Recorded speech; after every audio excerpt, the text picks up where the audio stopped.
Good morning. So I was just sitting here thinking, this is the first time I've actually had a chance to speak in here with those are my kids when they were little, called Big Church. But I have talked over at the youth quite a bit. So if you guys could help me out and just randomly throughout the message pull out your phone and start flipping through Instagram to help me relax a little. Anyway, for those of you who don't know me, obviously I got my peanut gallery here who does know me. My name is Matt Gale. I've been a part of this church family for about 22 years. It's kind of a shocking number when I say it out loud. I've been married to my wonderful wife, Krista, for 24 years. And together we got 4 great kids. We got Emma, who's 21, Megan, 19, Anna, 17, and Aiden, 15. I've worked as a sworn peace officer for the city of Los Angeles for the last 13 years. And for the last 4, I've actually held the rank of detective, which is kind of interesting. If you went back in time and talked to newlywed Matt and Krista, they would be shocked because my initial plan was to be a teacher, and right out of college I did. I went into teaching, and I taught for 4.5 years. And at the end of that time, it was very clear to me that teaching was not my future. And so I left teaching, which was really hard. It felt like failure. I had been thinking about being a teacher literally as far back as I could remember, at least junior high and probably before that. It felt like a dream had died. It was tough. God was very faithful to me. Over the next 6 months, I was able to support my family through being a handyman. I did all kinds of crazy odd jobs, but I was able to pay the bills, and then I got a job with an insurance company. I was working doing disability claims management in downtown Glendale. It was a neat time, and God really used that time to restore my shaken confidence, and used my failure and disappointment from teaching to kind of heal and mature me and grow me and prepare me for the next step. I didn't know what God was up to, but He had a plan and process. On a whim, I started riding my bicycle. So I live over here in Tujunga, so just the other side of Lowell. I began riding my bicycle to downtown Glendale, and I quickly dropped about 40 pounds, got into the best shape of my life, and it was not really a plan behind it, just started doing it. So at the end of 4 years in the insurance business, I knew it was time to move on. I started feeling the tug that there was something else coming. I didn't know what. And so I began to pray and hope and wonder what it possibly could be. People have asked me what drew me to law enforcement, and honestly, I can't say there is one thing. There's no law enforcement in my family. I think Ron Batesel was the only, Ron Batesel and Patty Mayer were the only peace officers I knew. But I do remember sitting at my desk one day on a lunch break, just surfing the internet, and just on a whim, I looked up the joinlapd.com website. And it instantly appealed to me. I would be working outside with all kinds of different people. I'd be wading into chaos and conflict and solving problems. And this really spoke to the core of who I was, to my personality, and to my character and to my values. And I instantly felt like God had given me a new vision and a new purpose for my working life. So I began the application process. In fact, I told my wife before I took the test that, hey, I'm thinking about joining LAPD, and she's like, yeah, whatever. And then, and then one night she's like, where are you going? I'm like, I'm going to take the written test. She's like, what written test? So she thought I was joking. So that's what I remember. When shocked, I really mean shocked. So 6 months later, I was at the Elysian Park Academy over in Dodger Stadium, standing on the infamous black line, which is inside the gym, and all the new recruits line up in their suits, and the drill instructors come around and shout at them, and just try and make you feel small, but it's okay. And my academy was amazing. It was incredible. Everything came to me naturally. I excelled. I excelled at the physical training, the academics, the firearms. All of it, self-defense, all of it just kind of flowed. And I had the respect of my classmates and my instructors, and I felt like a new man. I felt like I had just been transformed. So then about 6 months in, the testing phase begins, And it's a grueling 6 weeks of practicals every day. And just the stress of it is enough to wear you out. One of the tests that you take is called ambush. And in ambush, you get surprised. So you're on your way to another tactics test, you don't know what, and you get ambushed. And somebody comes out with a fake gun, but it sounds real. And your job is to seek cover, that is something that stops bullets, and return fire. And then you gotta put out a broadcast. So, well, people don't always know what cover is. Like this is not cover. Bushes are not cover. So, anyway, I was on my way to a different test. I was going to pedestrian stops, pretty self-explanatory. And my ambush happened, and I froze. My brain locked up, and I failed the test. I couldn't comprehend what had just happened. I knew what to do. And I don't know what happened. I locked up. So you can take a test twice. So 2 weeks later, I took the test again. I was on my way to something else, and they surprised me again, and I couldn't do it. I couldn't do it. And so, and that was it. They took me into an office. My drill instructor took my gun, he took my duty belt, and I was out. That was it. He was really a good guy. He told me they wanted me back and that he could probably get me into another class in about 4 weeks. But I was really shaken.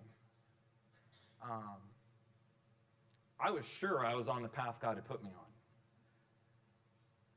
And this failure left me just completely wondering, am I a fool? Had I, missed it? Did I just have no business doing this at all? So, during my drive home from Granada Hills, I took about 5 miles, and I allowed myself to kind of just wallow in it, to feel sorry for myself and all the pity and all the nonsense we all go through when we feel like we've really screwed up. But during that time, I began to realize there was something going on inside me which needed to be dealt with. I didn't know what it was. It wasn't clear, but I knew I had to figure it out. So the first place I went was Pastor Scott's house, and thankfully he was home. And he was kind and patient, and he actually helped point me in the right direction. That direction was a couple at the church here who had experience in deliverance prayer ministries. As a result of a very intense time of prayer, I realized that fear and doubt and shame had gnawed at me for as long as I could remember. And I began to realize this was not God's plan for me. And I'm going to say this again today, but that's not God's plan for you. In fact, these things grieve him. He actually experiences sorrow when he knows that you feel like that's where you're going to dwell the rest of your life. So confronting the roots of these wounds was a process that started that day and has continued to this very day. It's been a process of grief and grace and freedom. So 4 weeks later, excuse me, I made an error here and put my water down here. You're amazed how dry your mouth gets. Excuse me. So 4 weeks later, I was in a new class, and 8 months later, I got to surprise my family by being named the top recruit in my class at graduation, which is cool.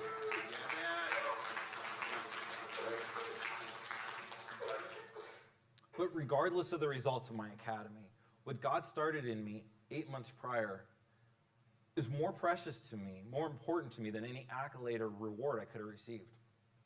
The fruits of that work have shaped my career, my friendships, my marriage, my children, and my character. So that's the story of one of my failures. There have been many others, and God willing, there will be many more. So before we move on, I want to engage with you a moment. And I want you to, oops, sorry. Uh-oh, did I just kill it? No, I didn't. All right. I want you to imagine for me one of your least favorite failures. So just take a minute. It's not super pleasant, but just take a minute. Just one. Just one. Remember how it felt. So just with short one-word answers, tell me, what emotions come to mind? Anybody? Shame. Embarrassment. Regret. Disappointment. Despair. Condemnation. Defeated. Okay. Yeah, these are all absolutely right on. Guilt. Anybody feel guilt? Yeah. So imagine I come to you and tell you that you will soon fail on an epic level. So extraordinary will this failure be that it'll cause you to question your very identity and purpose. Sounds fun, right? Yeah. All right. You'll be humiliated and shamed in front of your friends and family, and the only explanation you'll have for your failure will be your own personal weakness. Anybody want to sign up for this? No, this is terrible stuff. Not only that, but your failure will be told to millions and millions of people and printed in every language on the planet for thousands of years to come. Okay, so some of you right now are thinking, when I really blew it, it kind of felt like that, right? You're like, everybody knows, but it didn't actually happen. So I tell you, after you process this failure, your experience will be used to help those people you were humiliated in front of. So this sounds tough, but there's even more to this story. So Peter is one of Jesus' disciples. His story of failure is one of my favorite throughout the entire Bible. He failed epically, far more than anything I could offer you today, probably any of us. And that failure has been printed countless times in every language on the planet. It's been a topic for sermons, Bible studies, scholarly papers, and doctoral dissertations for the past 2,000 years. If you are uncomfortable talking about your failures, imagine if millions of people talked about your failure forever. Forever. More importantly, however, Peter's failure laid a foundation in his life for everything God did him and through him for the rest of his life,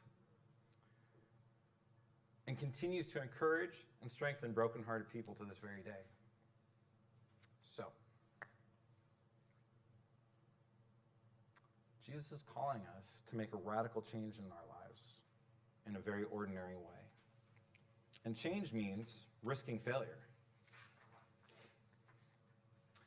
At the time Jesus first came into Peter's life, Peter was a fisherman. He probably learned it from his dad. There's a whole community of fishermen. And Jesus was walking along the shoreline. There's a crowd following him. And Jesus was getting ready to speak to the crowd. So he came over to Peter, stepped into Peter's boat and said, hey, put off from the shore a little bit. And so I can get a little space from the crowd on the shore. And he began to teach. After Jesus was done, he told Peter to put out farther into the lake and told him, throw your nets over the side of the boat. And Peter said, no, you don't understand. We fished all night long, and we caught nothing. So Peter's admitting failure. Says, this is what I do, and I blew it last night. We got nothing. So, but he said, but if you're telling me to, Lord, I'll do it. So they go out there, throw over the nets, and it was such a massive load of fish that the nets were tearing. He had to call over his other fisher buddies in their boats, and they loaded up the boats, and the boats were on the verge of sinking. There were so many fish. So it wasn't a big step. But Peter's response is kind of interesting. He says, get away from me, Lord. I am a sinful man. He was afraid. So when God calls us to this radical change, it will be scary. It will be scary. Peter's response demonstrates that fear of failure is one of the most fundamental fears we have. Peter understood God was calling him to make a radical change in his life. Peter essentially said, I don't want to. I'm afraid. How many of you guys have ever been on the verge of some big change in your life? And that's what inside you're screaming, I don't want to. I mean, I could spend a long time talking about that. I don't want to. God is calling us all out of our place of comfort. not because he wants to humiliate you, but because that is where he can shape us and heal us and pour his blessings on us. It is only when we are on shaky feet walking an unsteady path that we really learn what it's like to trust Jesus.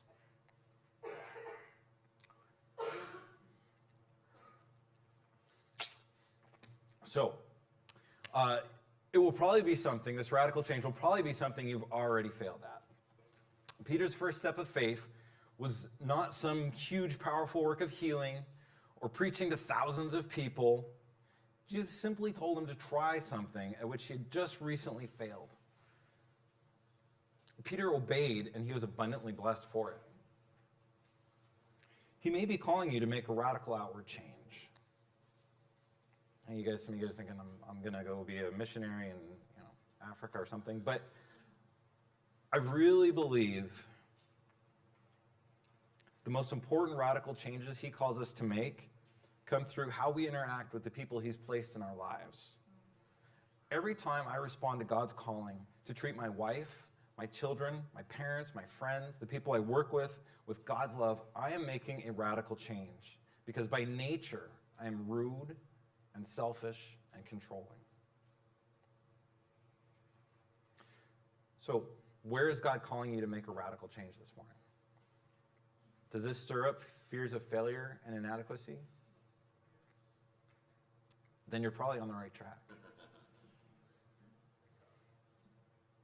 So here's the amazing thing. Jesus knows when and how I will fail, even before he calls me. The Bible tells us that Jesus, before there was anything, Jesus existed outside of time. He knows everything you and I have done and will do. Towards the end of his earthly ministry, Jesus tried to explain to his disciples that he was going to be arrested and tried and executed by crucifixion, and that all of his disciples would abandon him. Peter immediately began to argue with Jesus and declared this to be impossible, and even swore he would die before abandoning Jesus. Jesus at that moment singled him out and said, No, not only will you abandon me, but before this day is out, you'll deny even knowing me 3 times. So why did Jesus do this? He wasn't doing this to show off. He wasn't trying to demonstrate his divine powers of seeing into the future. He wanted his disciples to know that he knew they were going to be tested soon and were going to fail miserably. And here's the powerful thing. If we go back to the beginning of this story, where Peter's in the boat with Jesus, and Jesus calls him, he says then, I'm going to teach you how to fish for people. Jesus knew at that moment that Peter was going to fail. When he called each of the disciples, he knew they were going to abandon him in his moment of greatest need and loneliness. He called them anyway. Not only did he call them, he taught them and he loved them, and he poured his life into them over 3 years, knowing the entire time that they would reject him. Think about that. He knew the entire time. It wasn't like maybe this is going to happen. It's hard. It's scary to love somebody that you know might reject you, but to know they will for sure, that betrayal is coming, I don't think we're up to the task. That's what he did.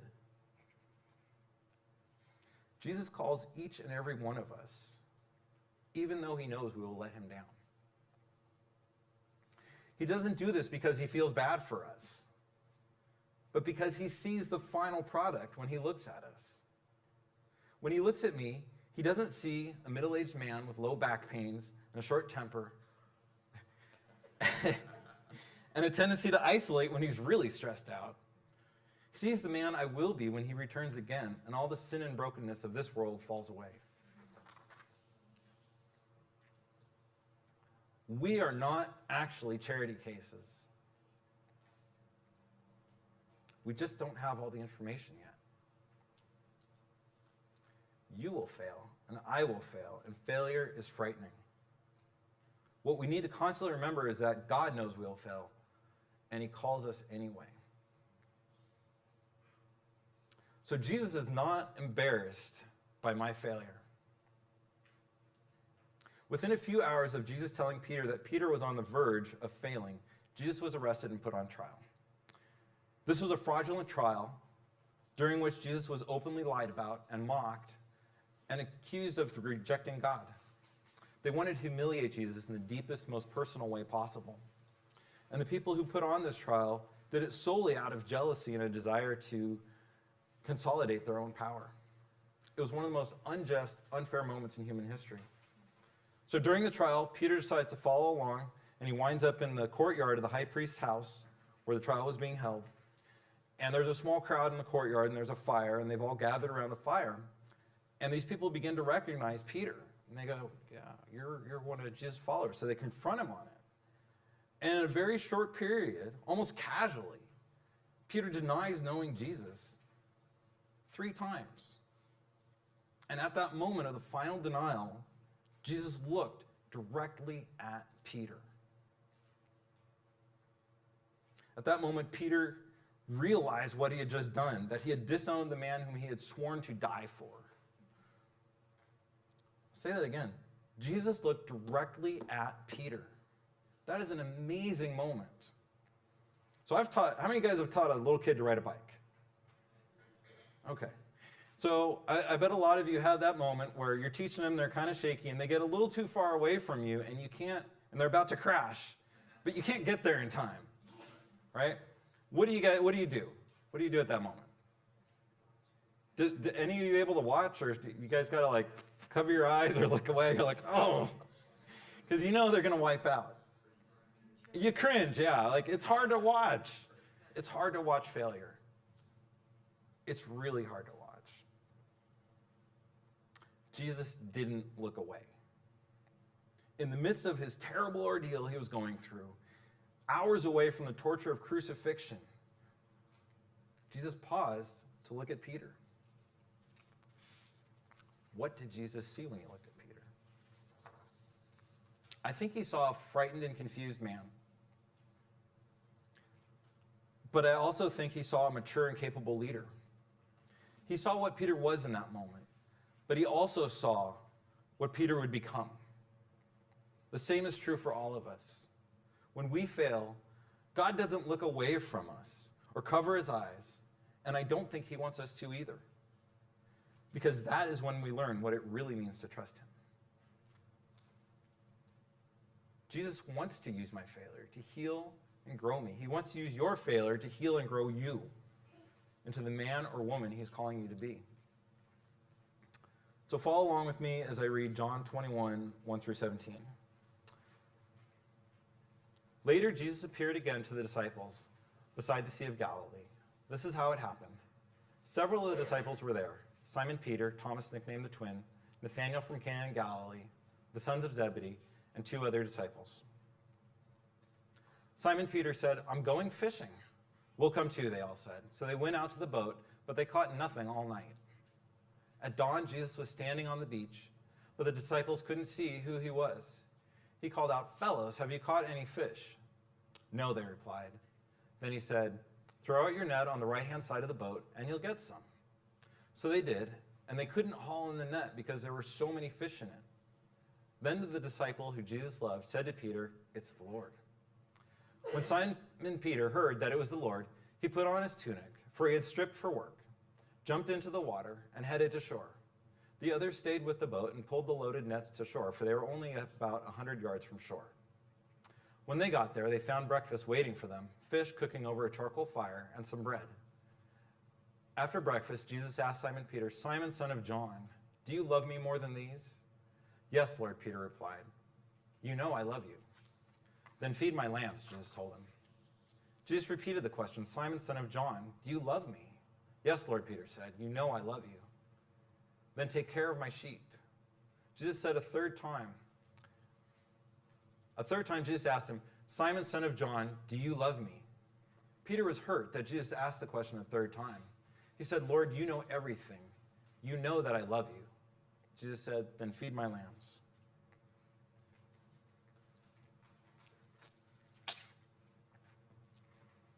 So, the real reason Peter failed was that he was a people pleaser. We see this over and over again as Peter impulsively blunders his way through the Gospels. He constantly loses focus on what Jesus is trying to teach him and gets caught up in trying to impress people. I can totally identify with Peter.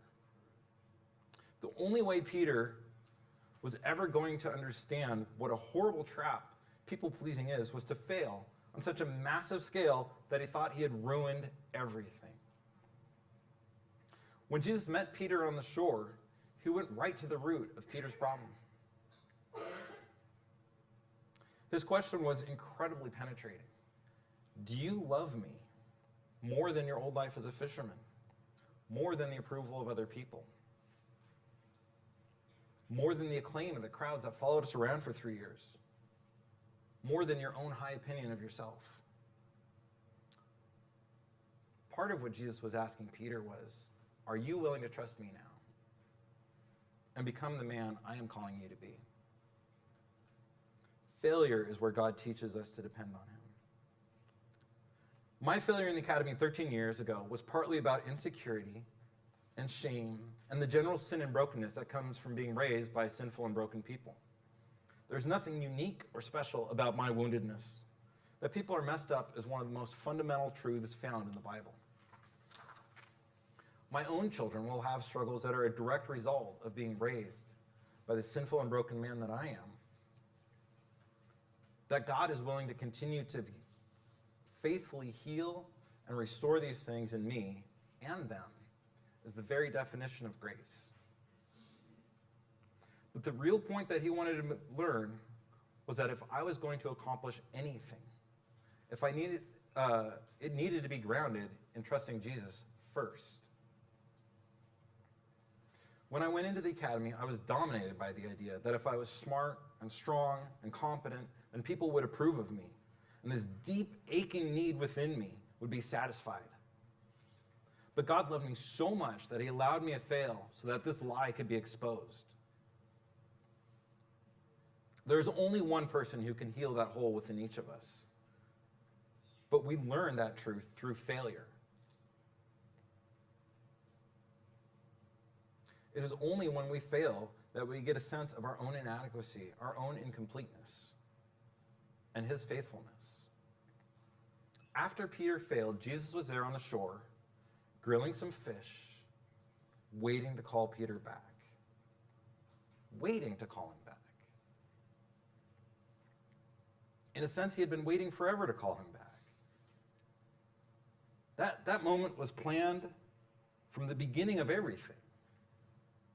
Just like the moments in your life where you fail and God is waiting to call you back. It's an eternal moment.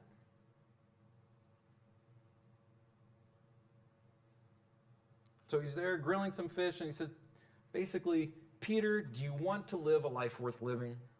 Then stop worrying about what other people think of you. Follow me. Keep your eyes on me. And none of your failures will be final. None of your failures will be pointless. None of your failures will be wasted.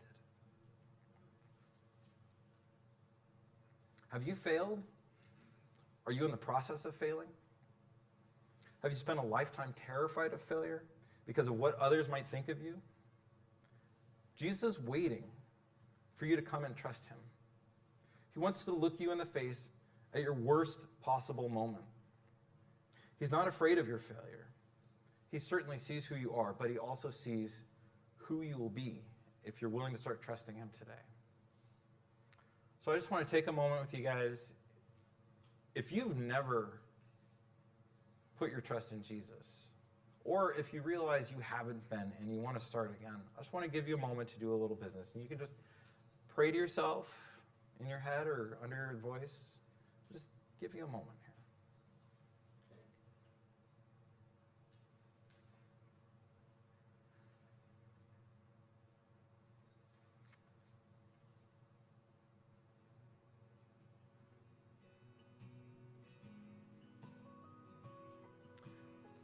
Father, I thank you so much that you are a good and faithful God, that we can trust you because you do know the beginning from the end, and you know us intimately. You don't make mistakes. And when you call us, it's not because you don't know how bad we're going to screw up, but because you do. And so we can trust your call because you are the faithful one. You are waiting there to look us in the face and call us back because your plans are so much greater than our failures. We are not powerful enough to screw up so bad that we fall outside of your grace.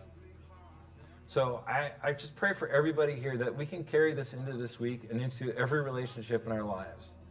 That we know we are here to make a radical change. And in taking these big risks that you've called us to, we will fail. And that's okay, because that's part of the process. You don't waste our pain. You don't waste our failures. Just bless everybody here today. I pray for a great week and a great rest of our day here. In Jesus' name, amen.